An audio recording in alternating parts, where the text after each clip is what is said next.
இன்னைக்கு உலகம் முழுவதும் அச்சுறுத்த விஷயம் எது அச்சுறுத்துது? இந்த பூமி சூடாகிட்டே இருக்கு. இந்த பூமி சூடாகிறதுனால பூமியோட 2 துருவத்தில் இருக்கிற பனிமலை எல்லாம் உருகி ஒடியாருது. அது கடல்ல போய் சேர்ந்து கடலோட மட்டம் உயருது. கடல் ஓரத்துல இருக்கிற பூமி எல்லாம் தண்ணிக்குள்ள முழுகக்கூடிய பேராபத்துல நம்ம இருக்கிறோம். அதுதான் நம்ம சுனாமியா பாக்குறோம். அதுதான் தானே புயலா பாக்குறோம், பூகம்பமா பாக்குறோம். மாறி மாறி வந்துகிட்டே இருக்குது. ஓரளவுக்கு உலக அளவுல விஞ்ஞானிகள் என்ன பேசிக்கிட்டாங்கன்னா, பூமி தன்னைத்தானே புதுப்பித்துக் கொள்ளக்கூடிய அந்த திறமைய தாண்டி நம்ம தீங்கு செஞ்சுக்கிட்டே இருக்கிறோம் அப்படின்னு பேசுறாங்க.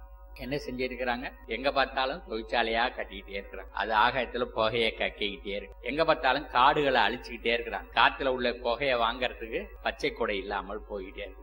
சாலைகளை அகலமாக்கிட்டு நிறைய வாகனங்களை ஓட்டிக்கிட்டே இருக்காங்க. அது புகையை கக்கிக்கிட்டே இருக்கு. நிலத்துல பயிர் செய்யறேன்னு சொல்லி ரசாயனங்களை கொட்டிக்கிட்டே இருக்கிறாங்க. அதுல கொட்ட நைட்ரஜனஸ் ஃபெர்டிலைசர்ஸ் நைட்ரஸ் கேஸ வெளியில விடுது. இந்த நைட்ரஸ் கேஸும் அதுல போய் சேர்ந்து